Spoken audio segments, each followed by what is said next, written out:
Sa pagkakataong ito, hindi talaga matagpuan ni Dakyalayan ang kinaroroonan ni Ganesha kahit na anong hanap niya sa paligid.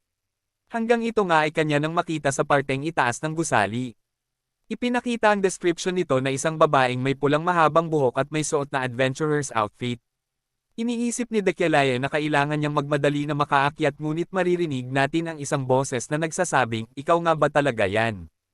Makikita natin na papalapit ang isang lalaki na may dilaw na buhok at binabati ito habang ito ay papalapit, ngunit sa loob-loob ni Dakyalayan ay bakit ngayon pa. Ipinapakilala sa atin na ito si Helm von Gerion Rewind, isang Imperial Exclusive Mage Monarch at 4th highest rank. Dito ay binati din ni Dakyalayan si Helm at sumagot naman na namamangha ito at naalala pa siya ng isang professor head na si Dakyalayan. At ito daw ay isang karangalan. Sa pagpapatuloy ni Helm, ikinakamusta nito ang pananaliksik ni Dakyalayan at sinasabing parang kailan lang ay may narinig siyang usap-usapan tungkol dito. Sumagot naman si Dakyalayan na kung ano ang kanyang sinasabi. Muli ay sumagot si Helm na hindi naman daw ito mahalaga at sinabi din na ayon daw sa sabi-sabi na ang kanyang pananaliksik daw ay hindi na nagbago sa loob ng 3 taon. At dahil dyan ay nagdududa na daw ang mga tao sa kanyang kakayahan. Sabay sabing kung kailangan daw niya ng tulong ay nandito lamang siya. Iniisip ni Dakyalayan na tila inaasar lamang siya nito. Si Helm ay halos kasabayan ni Dakyalayan sa university, dati silang magkaibigan ngunit mula nung ito ay matalo sa pwestong head professor kay Dakyalayan, ay nagsimula siyang magtago ng inggit at galit laban kay Dakyalayan. Sa kabila nito, maaring ipag-alala ito ng tunay na Dakyalayan, ngunit ang ganitong pang-asar sa kanya ay walang saysay. Hindi naman sa mali ang kanyang sinasabi, sapagkat nagsasabi naman talaga ng katotohanan. Samantala ng malingga ni Dakyalayan sa parteng itaas ng gusali kung saan niya namataan si Ganesha ay wala na ito. Dito ay patuloy na ng asar si Helm na sinasabing kung patuloy daw siyang magmamataas ay wala daw siyang mapapala. Inis naman itong si Dakyalayan at iniisip na nawala sa paningin niya si Ganesha dahil sa pakikipag-usap sa gunggong na ito sa kanyang harapan. At dito ay nagpa siya ng sumagot si Dakyalayan at tinawag si Helm. Sumagot naman si Helm na bakit daw at dito ay sinabi ni Dakyalayan na tigilan na niya ang wala niyang kakwenta-kwentang pinagsasabi at umalis sa kanyang dadaanan. Dugtong pa sa sinabi ni Dakyalayan na isa daw itong gunggong. Nagalit naman si Helm sa narinig na ito at dito ay nagsimula na siyang magwala habang si Dakyalayan naman ay nagpatuloy na sa muling paghahanap kay Ganesha. Dito ay iniisip niyang kailangan niyang makita agad si Ganesha bago pa siya umalis sa pagtitipon at kailangan niya itong makasalamuha bilang isang bagong karakter sa laro. At dito ay kanyang iniisip na nabigo na siya sa kanyang plano. Makikita natin na hinahanap na ng mga tao sa pagtitipon kung saan na nagpunta si Dakyalayan. Makikita naman natin si Dakyalayan na sinasabing kahit na nakatakas siya kay Helm ay naparakami pa ring gunggong ang gusto siya makasalamuha.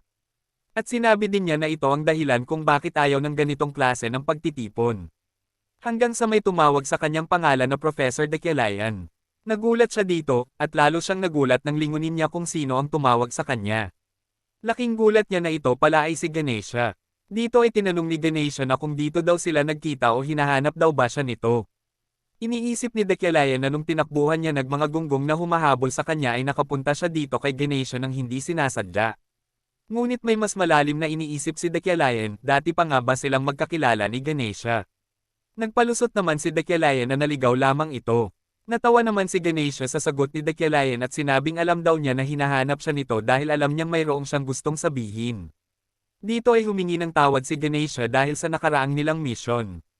Sinabi din niya na ibabalik din niya ang paunang bayad at may karagdagang kabayaran pa dahil sa hindi pagtuloy ng mission upang makapag-move on na sila dito. Dahil sa sinabing ito ni Ganesha, iniisip ni Dakyalayan na ang kaugnayan daw niya dito ay nakabase lamang sa pera. Sa pagpapatuloy ni Ganesha, sinasabi niyang patawad daw dahil hindi niya nadala sa kanya ang batang may talento sa magic na kanyang inuutos. At dito ay binawi niya ang kanyang sinabing hindi niya ito dinala sa kanya, ngunit sinabi niyang napalapit na daw ito sa kanya kaya't hindi niya talaga niya ito ibinigay sa kanya. Dito ay hindi na moari ni Dakyalayan kung ano ang pinagsasabi ni Ganesha at sa tingin niya ay inulit na naman daw ni Dakyalayan ang kalokohan nito. Ayon sa istorya, sinubukan daw ni Dakyalayan na gamitin ang mga talentadong bata para lamang mapunan ang sarili niyang kakulangan sa kanyang pananaliksik. Dito ay nagtanong na si Ganesha na kung hanggang kailan daw siya mamumuhay ng ganyan. Napapaisip muli dito si Dakyalayan kung anong ibig sabihin na hanggang kailan na ito. Bago pa siya mapunta sa katawan ni Dakyalayan ay tinanggap nito ang lahat ng mga nagsisipsip sa kanya kahit wala itong maitutulong sa kanya. Sinira ang tilawa ng mga taong nasa kanyang paligid. At maraming sinaktan para lamang sa sariling katanyagan, ngunit, dito ay sinasabi ni Dekyalayan na magbabago na daw siya.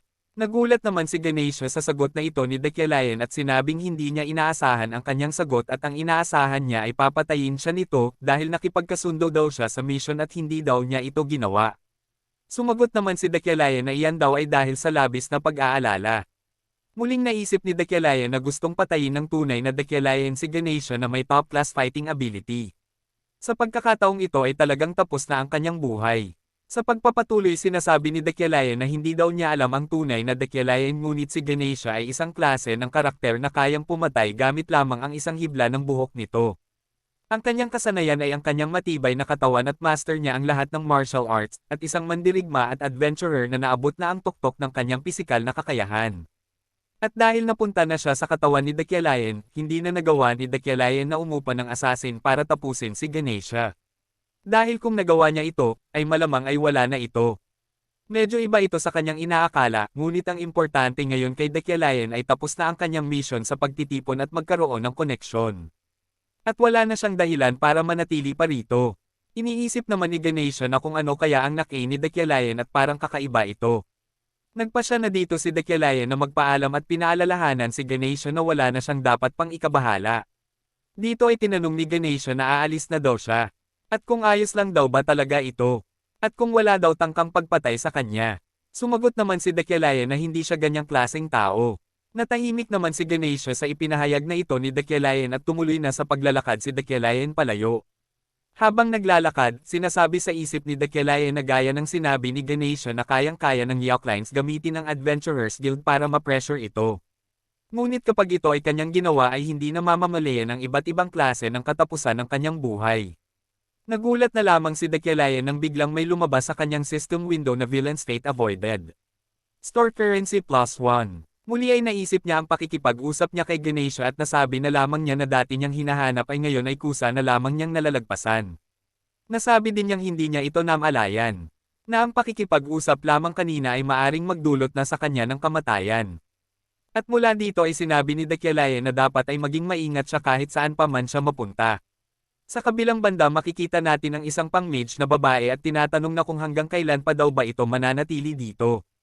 Ipinapakilala sa atin ang isa pang karakter na si Rayleigh. Kamag-anak ito ni Julie at adventurer debutant. Siya din ay pang-12 higher rank. Dito ay makikita natin si Julie na nakaupo sa harap ng lamesa na may nakahandang mga pagkain kasama na ang malaking turkey at sinasabing hindi naman daw niya talaga gustong pumunta sa lugar na ito. Sumagot naman si Rayleigh na tigilan na niya ito at sumama na sa kanya, ngunit sumagot si Julie na ayaw daw niya. Natahimik naman dito si Rayleigh at biglang nagtanong. Tinanong niya kung kamusta daw sila nito. Sumagot naman si Julie ng sino, at muli ay sumagot si Rayleigh na ang ibig niyang sabihin ay si Professor Dekyalayan. Sinabi din niya na siya nag-aalala dahil madami daw siyang naririnig na balita tungkol dito. Dito ay muling bumalik ang alaala ni Julie kay Dekyalayan na nilagpasan lamang ito sa gitna ng kanilang pag-uusap sa loob ng university, at sumagot kay Rayleigh na tama daw ang sabi-sabi na hindi maganda ang kanilang pagsasama kamakailan. Makikita naman natin si Rayleigh na nag-aalala dito kay Julie hanggang sa marinig natin ang boses ni Dekyalayan na sinasabing masyadong malakas ang kanyang pagkakasabi. Nagulat naman si Julie nang makita nito si Dekyalayan, ngunit dito ay nilagpasan na naman muli ni Dekyalayan itong si Julie at ito ay palabas na ng gusali. Nagulat naman ang ilan na kung bakit agad siyang aalis sa kabila ng pagkahilig nito sa mga ganitong pagtitipon. Ang iba naman ay nagsabing aalis na agad ito nang hindi man lang kinakausap ang kanyang fiancé. Ang sabi naman ng iba na hindi naman daw naging maganda ang kanilang pagsasama, at ang sabi ng isa pa ay totoo nga daw ang sabi-sabi.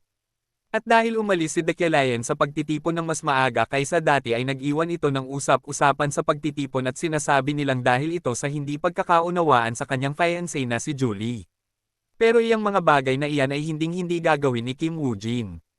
At dito ay lumabas na ang system window na nagsasabing side quest completed. Store currency plus 0.5.